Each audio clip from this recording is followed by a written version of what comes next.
Hello everyone, my self Siraj Grover बेटा। आज हम लोग बात करेंगे एसिड बेस एंड सॉल्ट्स की पार्ट 2 की।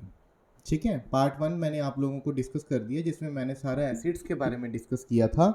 आज भी हम लोग स्टार्टिंग में इस वीडियो के एसिड्स की केमिकल प्रॉपर्टीज़ के बारे में पता लगाएंगे। ठीक है जी। तो सबसे पहले बेटा एसिड की प्रॉपर्टी जो होती है वो ये है कि मेटल को अगर मैं एसिड में डालूँ, किस में डालूँ? एसिड में, तो वो बनाता है बेटा जी मेटल का सॉल्ट और साथ में लिबरेट करता है हाइड्रोजन गैस। क्या लिबरेट करता है? Hydrogen gas. ठीक है। बुक में एक एक्टिविटी भी है बेटा कि उन्होंने क्या किया हुआ है, जिंक को डाला है सल्फ्यूरिक एसिड में। ठीक है, तो आप जब जिंक को सल्फ्यूरिक एसिड में डालोगे तो जिंक सल्फेट बनेगा और साथ में क्या निकलेगी बेटा जी? हाइड्रोजन गैस निकलेगी। क्या निकलेगी? Hydrogen gas. ठीक है। उस रिएक्शन में बेटा जी उन्होंने क्या किया हुआ है, हमारे पास यहाँ सल्फ्यूरिक एसिड ले लिया और इसके बीच में जिंक के ग्रैन्यूल्स डाल दिए। जिंक हमेशा हमारे पास ग्रैनुलेटेड फॉर्म में ही लेबॉर्ट्री में अवेलेबल होता है। ठीक है, कौन बेटा जी? जिंक। ठीक है, तो जिंक के ग्रैन्यूल्स डाल दिए और उन्होंने देखा कि इसके ऊपर बबल्स बनने शुरू हो गए। इसके ऊपर क्या बनने शुरू हो गए हैं? बबल्स। इसके ऊपर यहाँ से एक बबल्स इवॉल्व होने शुरू हो गए हैं। तो जो ये बबल्स इवॉल्व हो रहे थे, ये बबल्स जो थे उन्होंने क्या किया बेटा जी, इस गैस को टेस्ट ट्यूब के माध्यम से उन्होंने इकट्ठा कर लिया। तो ये गैस सारी टेस्ट ट्यूब के अंदर चले गई और जब इसको बर्निंग मैस्टिक के नज़दीक लेके गए वो लोग, तो वो बर्निंग मैस्टिक जो थी एकदम से जब इसको नज़दीक लेके गए तो वहाँ से पॉप साउंड निकली। कौन सी निकली? Pop sound. आप लोग नेट पे वीडियो देख सकते हो पॉप साउंड की, हाइड्रोजन गैस से। ठीक है जी।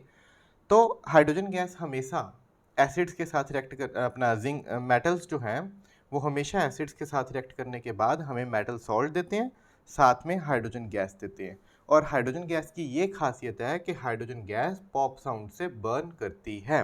ठीक है जी। अब बेटा मेटल्स कौन कौन से लेने होते हैं? क्लास 10th के ही first chapter chemical reaction and equation में आप लोगों ने डिस्प्लेसमेंट रिएक्शन पढ़ी थी। वहाँ डिस्प्लेसमेंट रिएक्शंस में आप लोगों ने रिएक्टिविटी सीरीज पढ़ी होगी। तो उस रिएक्टिविटी सीरीज में आप लोगों ने हाइड्रोजन से ऊपर जितने भी मेटल्स पढ़े हैं वो सारे के सारे मेटल्स केपेबल होते हैं किस में से? एसिड्स में से हाइड्रोजन गैस को निकालने में। ठीक है। आप यहाँ बेटा जी सोडियम, पोटाशियम, मैग्नीशियम, एल्युमिनियम कोई सा भी मेटल ले सकते हो जो रिएक्टिविटी सीरीज में हाइड्रोजन से ऊपर है। और एसिड भी आप कोई मर्जी ले सकते हो। ठीक है जी, चाहे हाइड्रोक्लोरिक एसिड ले लो, चाहे कार्बोनिक एसिड ले लो, चाहे नाइट्रिक एसिड ले लो। ठीक है, कोई भी एसिड ले सकते हो। तो हमें ये एसिड्स मेटल के साथ रिएक्ट करने के बाद हमेशा ही क्या प्रोड्यूस करेंगे? हाइड्रोजन गैस प्रोड्यूस करेंगे। साथ में उनका क्या बनेगा? कॉरस्पॉन्डिंग साल्ट बनेगा।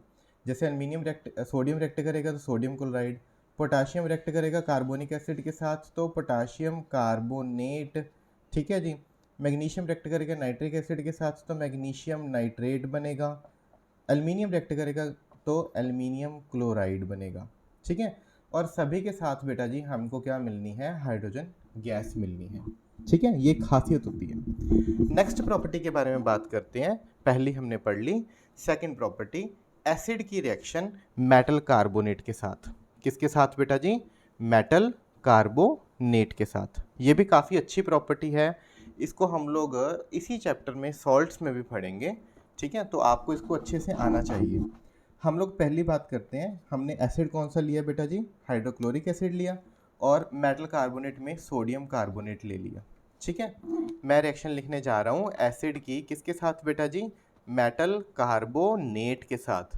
तो एसिड जब मेटल कार्बोनेट के साथ रिएक्ट करता है बेटा तो सॉल्ट, वाटर, साथ में कार्बन डाइऑक्साइड लिबरेट करता है। क्या करता है?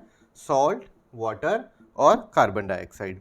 तो हमारे पास जो सॉल्ट बनेगा वो किसका बनेगा? सोडियम का। तो सॉल्ट बना सोडियम क्लोराइड, साथ में वाटर निकलेगा बेटा और कार्बन डाइऑक्साइड निकलेगी। क्या निकलेगी? Carbon dioxide. ठीक है। आप सल्फ्यूरिक एसिड के साथ भी रिएक्शन कर सकते हो। ठीक है जी। पोटाशियम कार्बोनेट ले लो K2CO3, तो जो सॉल्ट बनेगा बेटा जी वो पोटाशियम का बनेगा। अब किसके साथ बनेगा? सल्फेट के साथ। तो K2SO4 सॉल्ट बनेगा, H2 + CO2 हमारे पास इसके साथ एक्स्ट्रा निकल जाएंगे। ठीक है।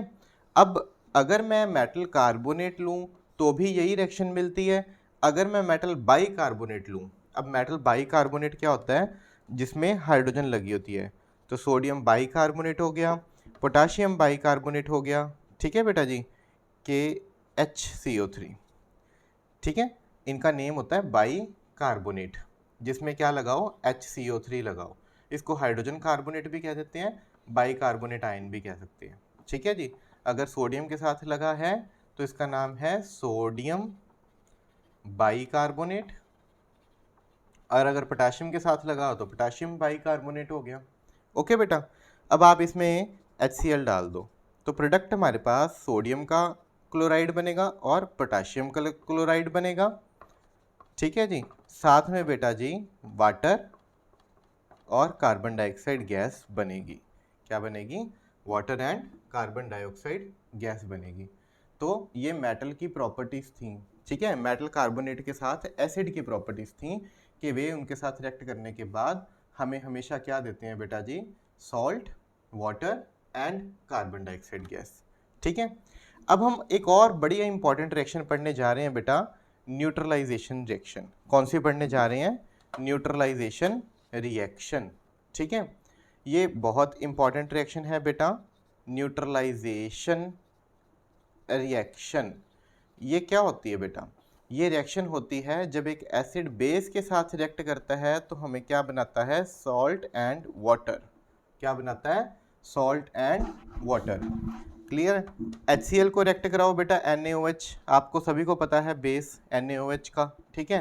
तो सोडियम क्लोरीन के साथ रिएक्ट करके सोडियम क्लोराइड साल्ट बनाएगा, वाटर बनेगा, ठीक है जी, और कुछ नहीं बनना, बस यही बनेगा।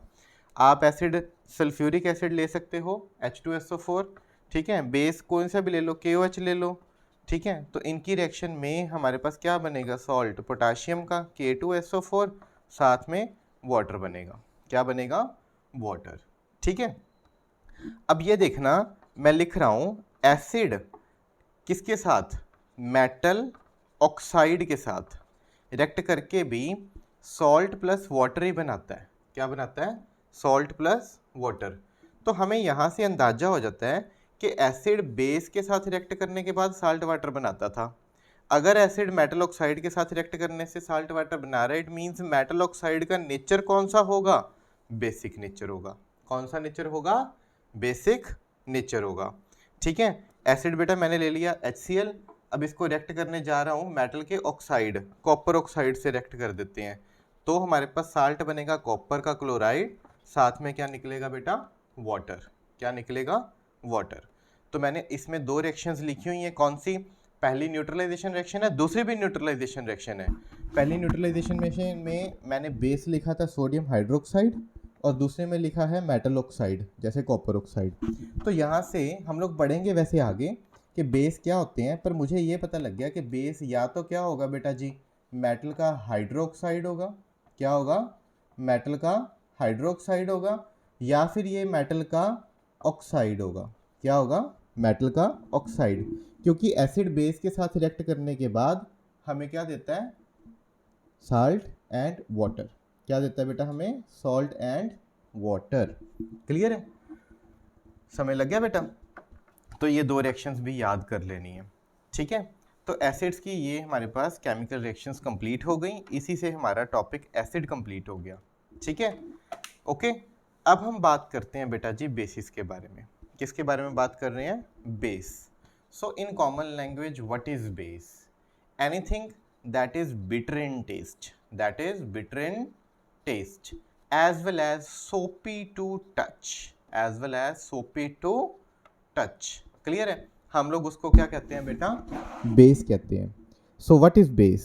The substance when tasted gives bitter taste and if felt with the hands gives soapy touch। Okay बेटा, तो कुछ कॉमन बेसिस जो हम लोग हर रोज यूज़ करते हैं। बेस सोप में यूज़ होता है, ठीक है जी। सोप में ज़्यादातर कास्टिक सोडा डाला जाता है, जिसको हम लोग NaOH कहते हैं, ठीक है। तो ये एक ऐसा बेस है जो ज़्यादातर हम लोग अपने घरों में यूज़ करते हैं। अब बेस मैंने अभी आपको डिस्कस किया था, ये होते हैं बेटा मेटल के हाइड्रोक्साइड्स। क्या होते हैं? मेटल के हाइड्रोक्साइड्स। मैं लिखने जा रहा हूँ कुछ, जैसे sodium hydroxide, potassium hydroxide, lead hydroxide, ठीक है जी। आयरन का फेरिक हाइड्रोक्साइड लिखने जा रहा हूँ जिसकी वैलेंसी 3 होती है। अब बेटा ये दो जो बेस हैं ये पानी में घुल जाते हैं, ये दो बेस पानी में डिसॉल्व हो जाते हैं, ये वाले दो पानी में डिसॉल्व नहीं होते।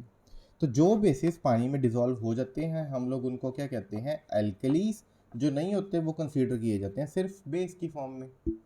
ठीक है, तो what are base and what are alkalis? Base which is water dissoluble is called alkali, a base which is water soluble is called alkalis. ठीक है जी। तो बेस वो जो पानी में घुल जाए, विच इज वाटर सॉल्युबल, जो पानी में घुल जाए, इज कॉल्ड एल्कली। तो हम लोग उसको क्या कहते हैं, एल्कली कहते हैं। जैसे NaOH, KOH ये पानी में घुल जाते हैं। ठीक है, सारे बेसिस पानी में नहीं घुलते, तो सारे बेसिस एल्कलीज नहीं होते। हाँ, सारी एल्कलीज बेसिस होती हैं। ठीक है, सो आप लिख सकते हो, ट्रू फॉल्स में आ जाता है, या कई बार क्लास में टीचर पूछ लेता है कि all bases are considered as alkalis, तो you will say no, those bases which do not dissolve in water are not considered as alkalis. However, all alkalis are considered as bases. All alkalis are considered as bases. ठीक है। Arrhenius बाबा ही क्या कहते थे, हमारे जो teacher थे Arrhenius, वो हमें क्या पढ़ाते हैं कि बेसिस कौन होते हैं। ये वो छोटी चीज़ें क्लासरूम में जो आप लोगों ने पढ़ी हुई थी वो कहते हैं, ये छोटे बच्चे कहते हैं कि बेस सोपी टू टच होते हैं। ठीक है, बेस जो होते हैं वो टेस्ट में बिटर इन टेस्ट होते हैं, कड़वे होते हैं। ठीक है, तो आर्हीनियस जी क्या कहते थे कि बेस कौन होते हैं? तो according to Arrhenius, bases are those which release, produce, gives, liberate. मैंने आपको पिछली वीडियो में सेम वर्ड्स लिखवाए थे, आप इनमें से कोई मर्जी लिख सकते हो। So bases are those which gives OH negative ions on dissociation in water। जो हमें एक्वा सॉल्यूशंस में या पानी में डालने के बाद OH नेगेटिव आयंस देते हैं, हम लोग उनको क्या कहते हैं बेटा, बेस। क्या कहते हैं, बेस। ठीक है जी। तो base give us OH negative ions on dissociation in water according to whom? According to Arrhenius. According to Arrhenius, he was a very renowned scientist. ठीक है, इसके अलावा हम लोग लिटमस से टेस्ट कर सकते हैं। तो लिटमस जो रेड होता है बेसिस, उसको कन्वर्ट कर देते हैं बेटा जी ब्लू में। फेनॉल्पथैलीन जो होता है खुद क्या होता है बेटा, कलरलेस, पर जब इसमें डालते हैं तो कौन सा कलर देता है अपना, पिंक। कौन देता है, कौन सा कलर देता है, पिंक। और जो हमारे पास मिथाइल ऑरेंज होता है, क्या होता है बेटा जी, मिथाइल ऑरेंज, इटसेल्फ ऑरेंज इन कलर, पर जब बेस में डालते हैं तो हमें कौन सा कलर देता है, येलो। ठीक है, तो यहाँ से भी हमें पता लग जाता है। हाँ, टर्मरिक जो होती है हल्दी, आप उसको भी इसके साथ लगाओगे तो वो रेड कलर देती है। खुद पीली होती है ना, येलो, हल्दी का रंग येलो होता है ना, पर जब उसको किस में डालेंगे, बेस में डालेंगे, तो वो कौन सा कलर देती है, लाल रंग देती है, रेड कलर देती है। ये सभी आप लोगों ने कभी ना कभी देखा होगा। जैसे आप लोग खाना खाने लगे होगे तो कई बार आपके ऊपर वेजिटेबल गिर जाती है, तो ज़्यादातर वेजिटेबल्स में हम लोग हल्दी डालते हैं, टर्मरिक डालते हैं, और आपको लगता है यार हाँ कपड़े गंदे से हो गए, तो आप जल्दी से सोप से इसको रब करने की कोशिश करते हो, क्लीन करने की कोशिश करते हो, और जब क्लीन करते हो तो जैसे सोप लगाते हो तो उसका चेक करना कलर कौन सा हो जाता है, रेड हो जाता है। क्या हो जाता है, red. So turmeric is a natural indicator that helps you to check the substance which is base by giving red color, by giving red color। ठीक है बच्चे, ये हम लोगों ने बेसिस के बारे में कुछ पढ़ा था। अब हम बेसिस की केमिकल रिएक्शंस को पढ़ने जा रहे हैं। किसको पढ़ने जा रहे हैं, बेसिस की केमिकल रिएक्शंस को पढ़ने जा रहे हैं। बेसिस की तरह बेसिस की केमिकल रिएक्शंस भी काफ़ी इंपॉर्टेंट हैं। ठीक है, बेस भी बड़े इंपॉर्टेंट हैं, हम लोग डेली लाइफ में यूज़ करते हैं। ठीक है, मैं आपको एक बेस बताता हूँ, NaHCO3, इसको कहते हैं सोडियम बाइकार्बोनेट। क्या कहते हैं बेटा, सोडियम बाइकार्बोनेट। इसको पंजाबी में मिठा सोडा कहते हैं। क्या कहते हैं, मिठा सोडा। ठीक है, ये बेटा जी हम लोग घर पे जब पकौड़े बनाते हैं ना, तो ये पकौड़ा इसमें डालते हैं, आपकी मदर डालती होगी जब भी पकौड़े बनाती होगी। ठीक है, बारिश वारिश के मौसम में पकौड़े पकौड़े खाने का दिल करता है, तो मदर उसमें सोडियम बाइकार्बोनेट डालती है। हम लोग बेस खाते हैं, ठीक है, सारे नहीं खाते, साबुन थोड़ी खा जाते हैं। खाते किसको हैं? जो एडिबल बेसिस होते हैं, जो हमें हेल्प करते हैं। तो हम इसी चैप्टर में एक टर्म भी पढ़ते होते हैं, क्या? एंट एसिड्स। क्या? एंट एसिड्स। ये कोई कीड़ी नहीं होती है, चीटी नहीं होती है, एंट का एसिड निकाल दिया तो उसको एंट एसिड कह दिया। Antacids actually are the medicines which gives you relief of acidity। जब आप ज़्यादा खा लेते हो, आपका पेट दर्द करना शुरू कर देता है, आपके पेट में एसिडिटी हो जाती है, तो आप जो पुदीन हरा लेते हो, ठीक है, या जेलोसिल देखी होगी येलो कलर की, पिंक कलर में भी अवेलेबल होती है।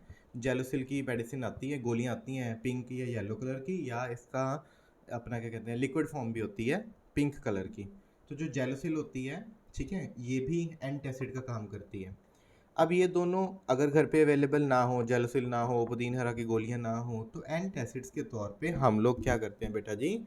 सोडियम बाइकार्बोनेट भी ले सकते हैं, ठीक है, सोडियम बाइकार्बोनेट भी ले सकते हैं। ये हम चैप्टर में आगे पढ़ेंगे।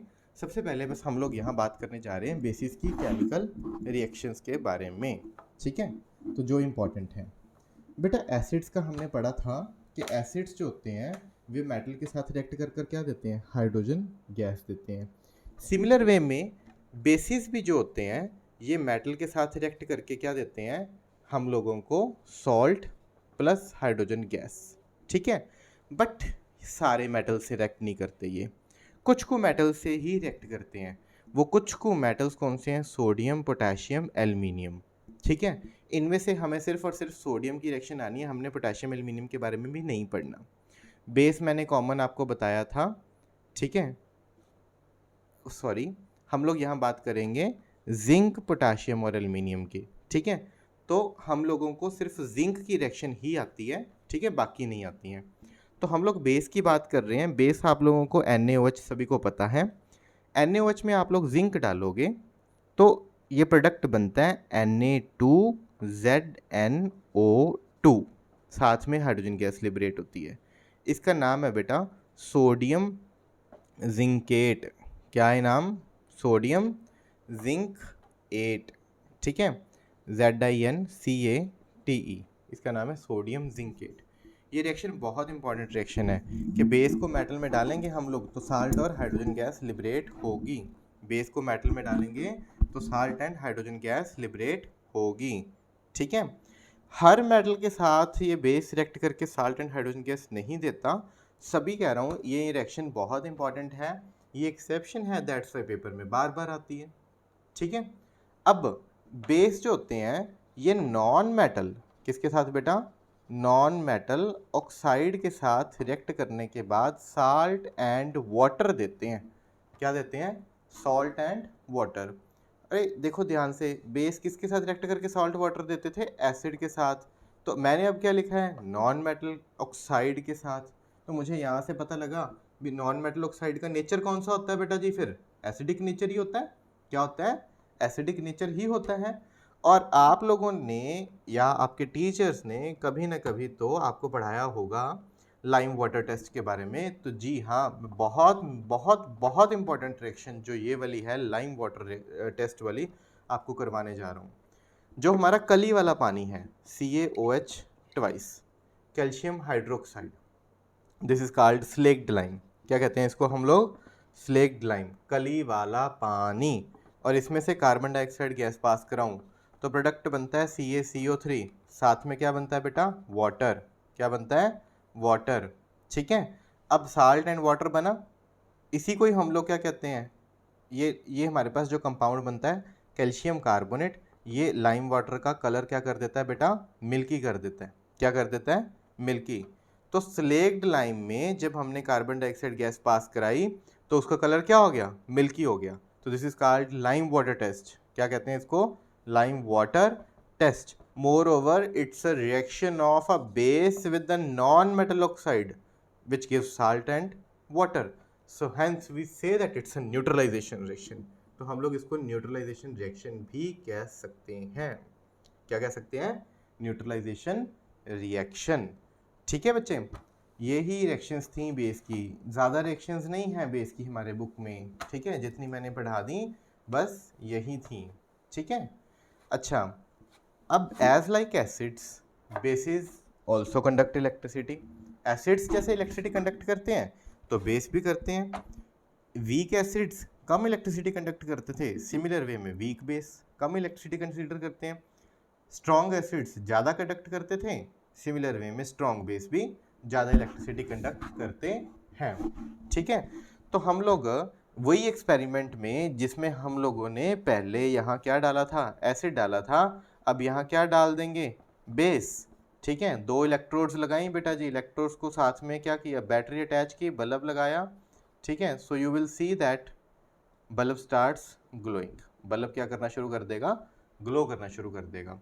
अगर NaOH डालेंगे तो ब्राइटली ग्लो करेगा, ठीक है, क्योंकि what is this, this is a strong base, ये क्या है, स्ट्रॉन्ग बेस है। तो strong metals sodium, potassium, calcium, इनके जो बेस होते हैं वो स्ट्रॉन्ग बेस होते हैं, ठीक है जी। तो ये तो बल्ब को बहुत ज़्यादा ग्लो करेंगे। अगर मैं इसी में NaOH की जगह पर NH4OH डाल दूं, एमोनियम हाइड्रोक्साइड, क्या डाल दूं, एमोनियम हाइड्रो ऑक्साइड, तो फिर ये जो बल्ब है ये डिम ग्लो करेगा। क्या ग्लो करेगा, डिम। क्या ग्लो करेगा बेटा, डिम।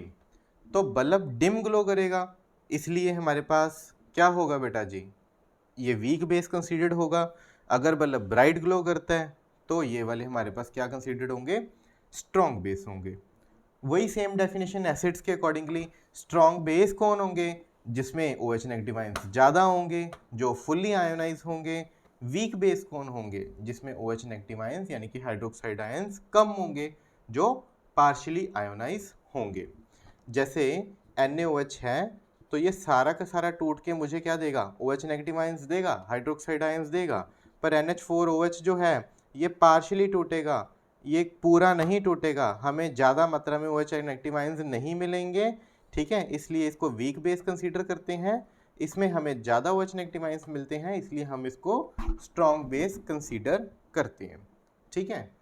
आप कहोगे सर हमें नहीं पता लगता कौन स्ट्रॉन्ग है कौन वीक है, बार बार हम अब क्या देख के बता दें, हम तो जब यूज़ करेंगे तब हमें पता लगेगा, है ना। तो लेबॉर्ट्री में क्या कोई ऐसा सामान नहीं है भी जिसकी हेल्प से हम लोग इसको चेक कर सकें कि हाँ ये स्ट्रॉन्ग है ये वीक है। हाँ जी, तो लेबॉर्ट्री में हमारे पास एक और इंडिकेटर होता है तो वो इंडिकेटर जो होता है बेटा वो हम लोग पीएच पेपर से लेते हैं, जिसको हम लोग यूनिवर्सल इंडिकेटर कहते हैं। क्या कहते हैं, यूनिवर्सल इंडिकेटर, ठीक है। ये पीएच पेपर है, इसका पहले फुल फॉर्म क्या होती है, पी की पावर एच की of H positive ion concentration, ठीक है। ये बेटा जी साइंटिस्ट थे सोरेनसन, कौन थे, सोरेनसन। इन्होंने 1808 में ये डिस्कवर किया था पीएच स्केल। क्या डिस्कवर किया था, पीएच स्केल, जो हमें ये हेल्प करने में, मतलब जो हमें ये पता लगाने में हेल्प करता है कौन स्ट्रॉन्ग एसिड है, कौन वीक एसिड है, कौन स्ट्रॉन्ग बेस है, कौन वीक बेस है। कैसे हम इसको पढ़ेंगे, उससे पहले बेटा मैं आपको एक चीज़ बता दूं कि जितने भी एसिड्स होते हैं आपको पता ही है उन सभी में हमारे पास H पॉजिटिव आयंस होते हैं, बेसिस में भी H पॉजिटिव आयंस होते हैं, बेसिस में भी H पॉजिटिव आयंस होते हैं, पर बहुत कम होते हैं OH नेगेटिव आयंस के कंपैरेटिवली, ठीक है। क्या कि जो एसिड्स हैं उसमें तो हमें पता ही है H पॉजिटिव आयंस होते हैं, पर जो बेसिस हैं उसमें भी H पॉजिटिव आयंस होते हैं, वो एसिड्स के कंपैरेटिवली कम होते हैं। क्या होते हैं, कम होते हैं, ठीक है। सो इसी प्रॉपर्टी के बेसिस पे उन्होंने एक पीएच स्केल बनाया हुआ है। क्या बनाया हुआ है, पीएच स्केल, जिस पे वैल्यूज लिखी हुई हैं बेटा जी 0 से लेकर 14 तक। क्या लिखी हुई है, 0 से लेकर 14 तक, ठीक है। तो 0 से 7 तक जो होते हैं वो हमारे पास क्या होते हैं, एसिड्स। 7 से लेकर 14 तक हमारे पास क्या होते हैं, बेस। 7 वाला न्यूट्रल होता है। क्या होता है, न्यूट्रल। जैसे हमारा अकेला वाटर है, NaCl है, ये न्यूट्रल सब्सटेंसेस हैं, हम लोग इनकी पीएच वैल्यू चेक करेंगे तो वो 7 ही आएगी, ना 7 से कम ना 7 से ज़्यादा। बेस की पीएच वैल्यू हमेशा 7 से ज़्यादा आएगी, एसिड्स की पीएच वैल्यू हमेशा 7 से कम आएगी। जितना तकड़ा एसिड होगा, जितना स्ट्रॉन्ग एसिड होगा, उतनी उसकी पीएच वैल्यू कम आएगी। 0, 1, 2 are considered as strong acids, are considered as strong acids, ठीक है। उसी तरह 12, 13, 14 ये वाले जो हमारे पास होते हैं, ये होते हैं स्ट्रॉन्ग बेस। क्या होते हैं? स्ट्रॉन्ग बेस, ठीक है। तो स्ट्रॉन्ग बेस की पीएच वैल्यू ज़्यादा होती है, स्ट्रॉन्ग एस की पीएच वैल्यू कम होती है। और जो वीक होते हैं, जिनको हम लोग माइल्ड भी बोल देते हैं, MILD, तो ये माइल्ड जो होते हैं इनकी पीएच वैल्यू इसके बीच में लाई करती है, ठीक है बेटा। अब मैं आपको बताता हूँ कि हम लोग एक ना यूनिवर्सल इंडिकेटर जो होता है, ये लिक्विड फॉर्म में होता है या इसका पीएच पेपर मिल जाता है हमें, ठीक है। आप क्या करो बेटा, आप एक कंटेनर लो, इस कंटेनर में आप एक की बजाय 4 कंटेनर लो, ठीक है। मैं आपको बताता हूँ। तो 4 कंटेनर लेंगे, एक में HCl डालेंगे, एक में CH3COOH डालेंगे, एक में NH4OH डालेंगे, एक में NaOH डालेंगे, ठीक है। इन सभी में पीएच पेपर डिप करेंगे। कौन सा करेंगे? पीएच पेपर डिप करेंगे। तो जब पीएच पेपर इन सभी में हम लोग डिप करेंगे तो हमें पीएच पेपर जो होगा वो अलग अलग कलर्स देगा। इसमें वो देगा डार्क रेड, इसमें देगा वो ऑरेंज कलर, इसमें देगा वो हमें ब्लू कलर, और इसमें वो हमें पर्पल कलर देगा। क्या देगा? Purple colour.